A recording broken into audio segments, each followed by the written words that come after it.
Good morning.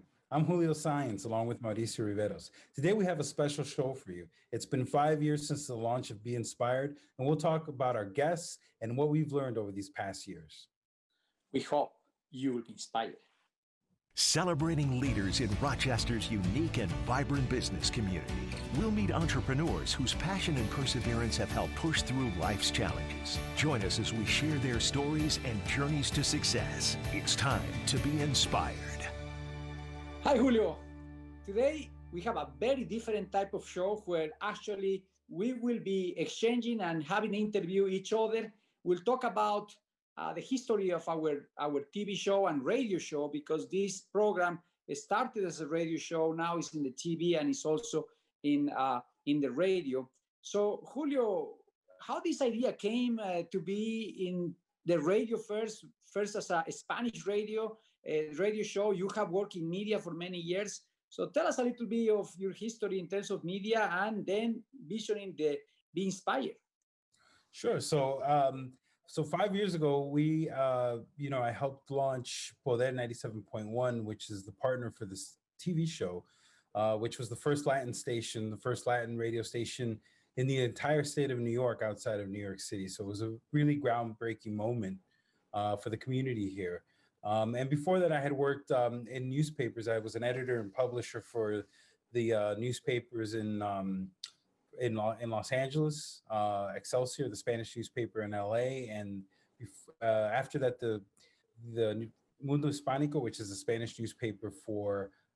Actually, it's a national one. It's a national website, and it's based out of Atlanta. So it's part of the Atlanta Journal-Constitution and Cost Communications. Before that, I worked for the Democratic Chronicle for a long time, and I continued to work and write with them for a long, long time. And before that, I did public relations. And before that, I started Conexión as an entrepreneur. So that's always been my drive and my love for entrepreneurship and trying to inspire other people to start businesses, and start to pursue their dreams. Because, my experience as an entrepreneur has been fantastic. I've had several businesses. Some worked really well, like Conexión, which I ended up selling to the Democratic Chronicle. Or others that didn't go so well, but I learned a lot from them. So, and then I worked before that, starting Conexión, I worked in television in Miami for a little while as well. So I've always loved media. And so, I don't remember whose idea this show, whose idea, was it yours or mine, or we just were having lunch and we just came up with it. But it's been so rewarding. I remember when we first started the show, I thought, how many entrepreneurs are there? This is going to we could do it for half a year and see what happens. And here we are 5 years later, and we've probably done at least 230, 240 shows, that many entrepreneurs in Rochester, that we've been able to find and interview. It's been amazing. Yeah, no, it's an incredible journey. And the beauty of elements of business owners and entrepreneurs. So, Julio, after interviewing so many people, what are the characteristics of entrepreneurs? What are those elements that make entrepreneurs who they are? So I think first of all is an aversion to risk. So being brave. And that's, I think, part of, hopefully we inspire people with the show to be brave, to not be afraid to take a chance. I was just thinking as we were going to start the show that I signed up to take the vaccine and the trial, and so many people are afraid. And to me, it's like nothing. It's like, it's part of risk taking. It's part of, wanting to, to get ahead. I'm like, doesn't scare me at all. Everything's a calculated risk. And so I think a lot of the business owners that we've interviewed over the years, they're not afraid to take a chance. And then guess what? Then things, you hear this all the time, then things came together. What about you? I mean, we've interviewed so many people. What are some of the characteristics you would identify? Well, definitely I found that anyone who does what they love is not anymore a job. They just are living and breathing that business because this is what they really have been designed to do. There is their gift, there is the talent, and the most successful people is that they can spend hours and hours in what they do, and they don't feel that it's a job.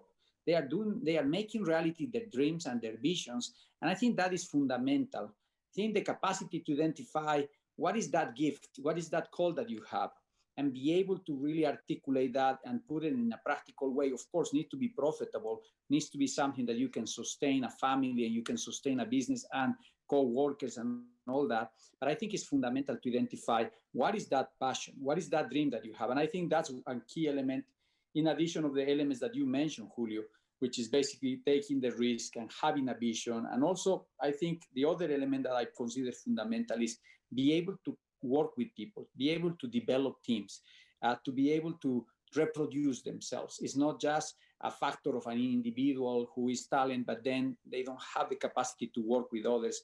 And I found that that is fundamental. And finally, the focus in the client, the focus in the end user, whoever is the person who will be buying the service. I think that is very important element in the business that we interview. What means for you to be able to work with different cultures and create that fascinating, diverse world of interactions and creativity and different visions? How that have worked for you? Because you work with very multinational teams, if you want, people from different places.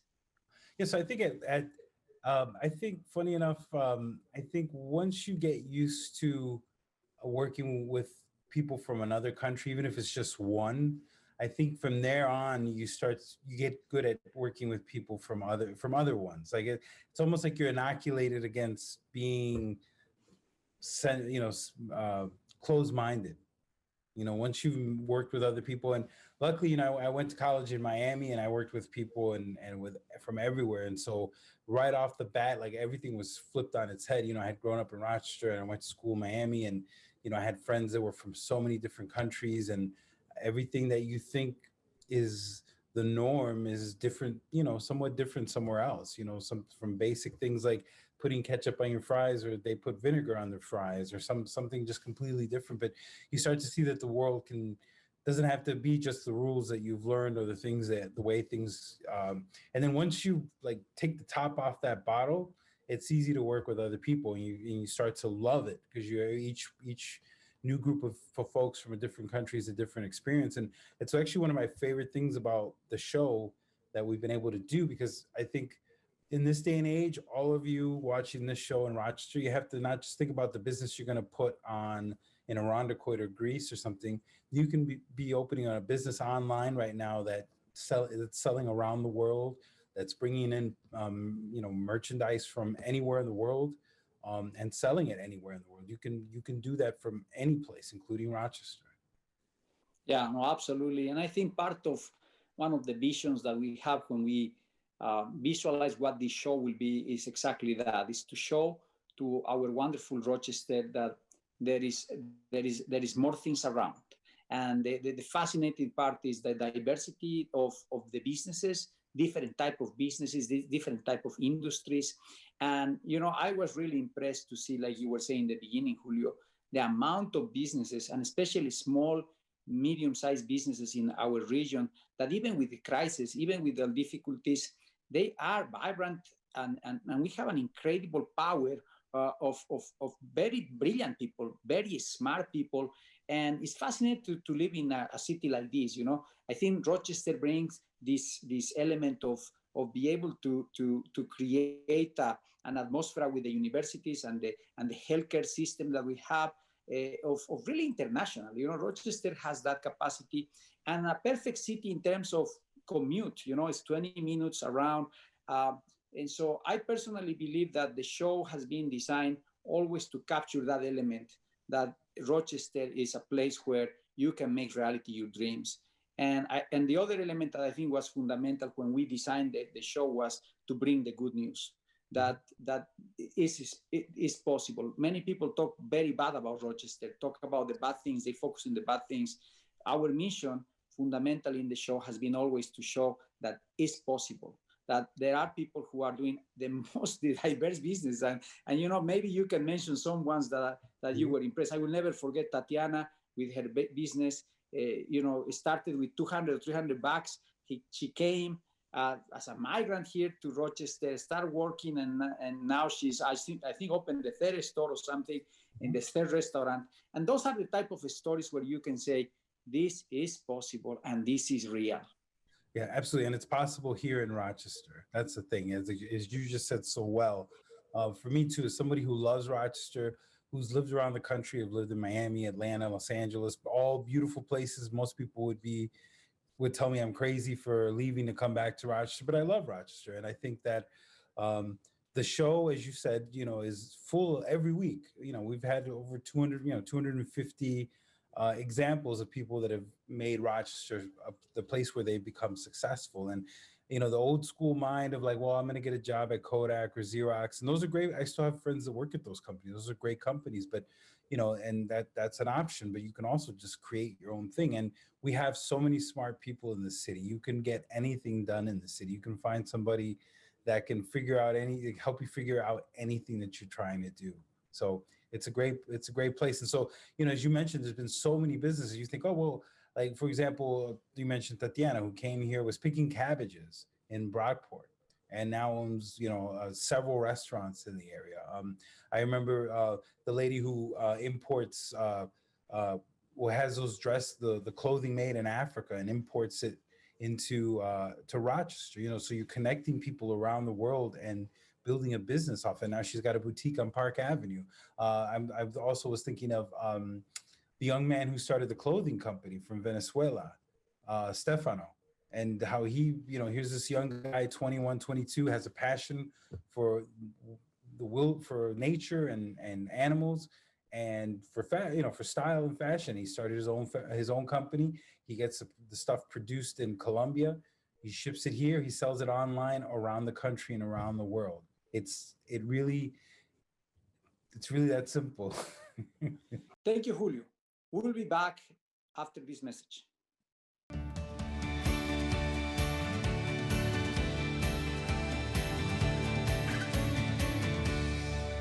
Rochester has a very strong culture of helping others and really be part of community involvement and community support.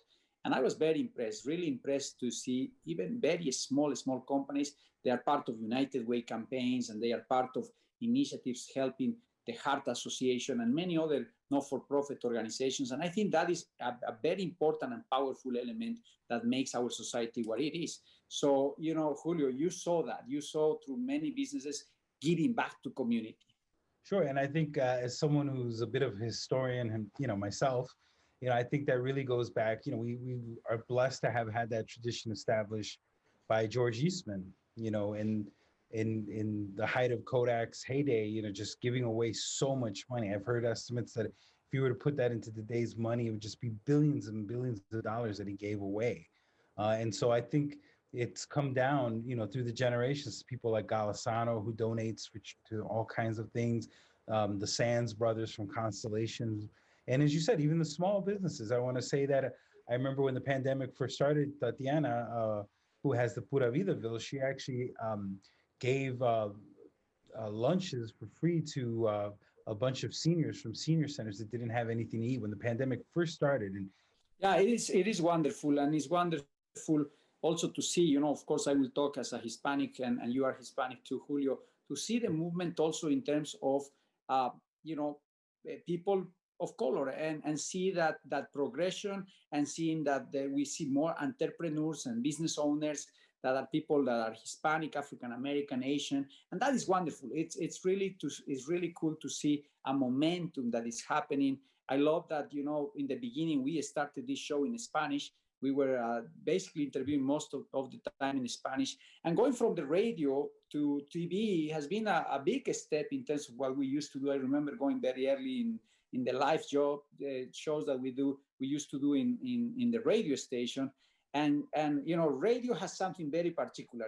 I just love radio. Radio has something very powerful. I love TV, but I think the radio aspect has connected significantly. And I think you have been a fundamental player in our community with Poder, and Poder really becoming that voice for people. So tell us a little bit about that aspect. Huh? What's the evolution of Poder? Because I think it's important for our audience. It's kind of you're an entrepreneur in that regards. Sure. And thank you for saying that. I would say that, it's a great example of social entrepreneurship, because the radio station is owned by Ibero, who I work for. And Ibero is this great community organization that's been around 52 years. And there's a need. And so we created a radio station. and it fills so many gaps. It's the quintessential win-win. Here we have a radio station that created one where there was none. There was no way to reach the Hispanic community when you needed to. If there was, um, some information to get out as far as,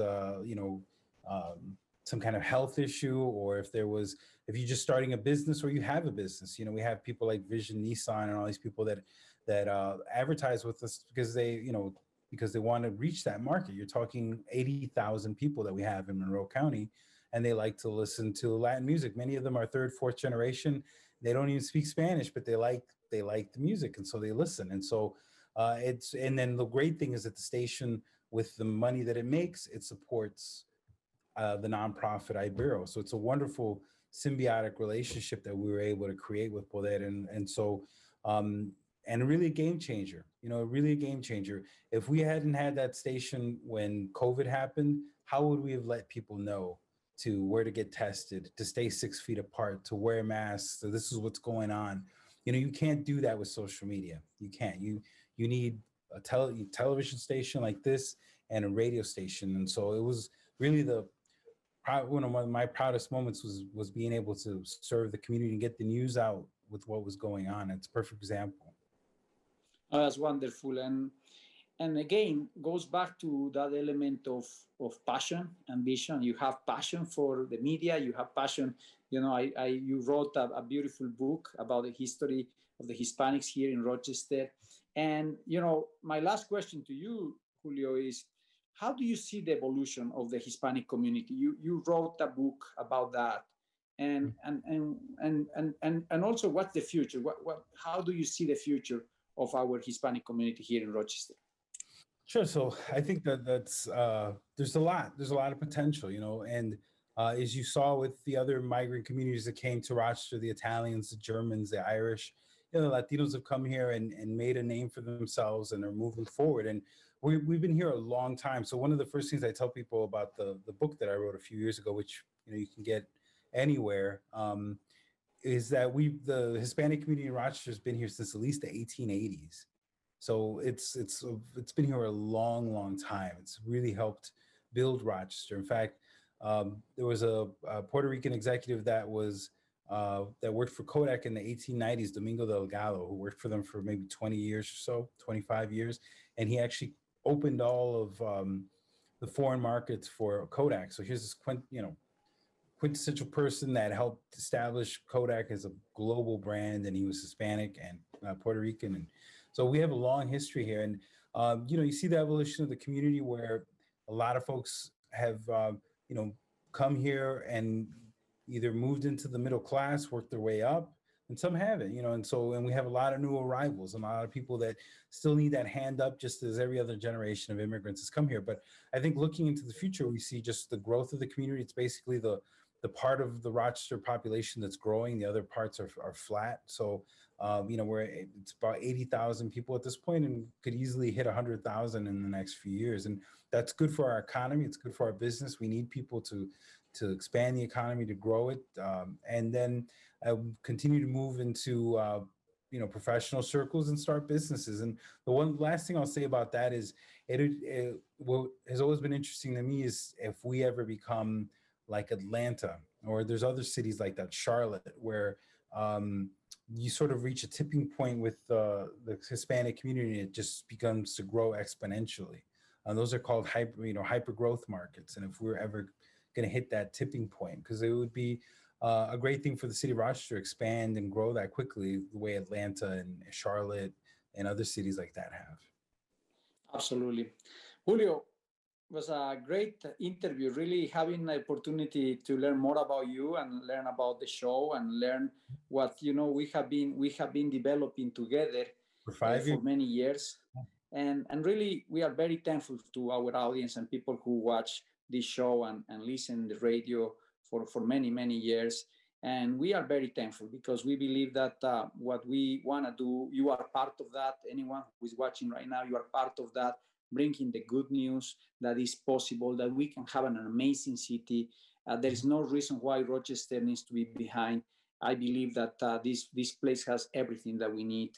And the most important part, has an incredible capacity in terms of the humans. We have an incredible brain power. We have an amazing university system. And again, maybe I'm too positive, but I personally believe that's how we create change. And forget, in terms of the beauty, you know, I was running the other day in the Lake Ontario, probably one of the most beautiful places in the world.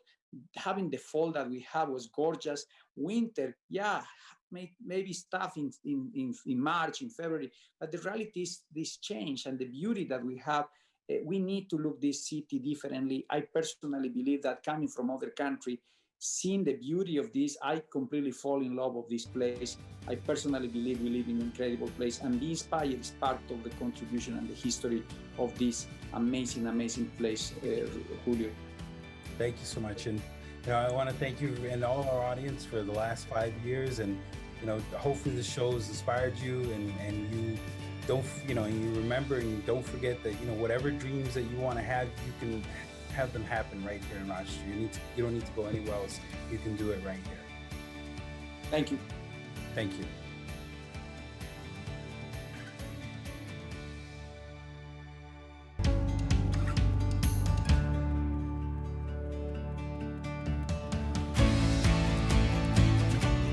Coming up next week on Be Inspired, we'll meet Ty Hookway, CEO of CleanCraft, a company he built from 1 employee to over 300 and offices in Rochester, Buffalo, and Syracuse. To watch today's episode and the complete interviews of our guests, go to rochesterfirst.com/beinspired. For more great talk with Rochester's entrepreneurs, listen to Poder 97.1, Saturdays at 9 a.m. For Mauricio Riveros, I'm Julio Saenz. We'll see you next week on Be Inspired.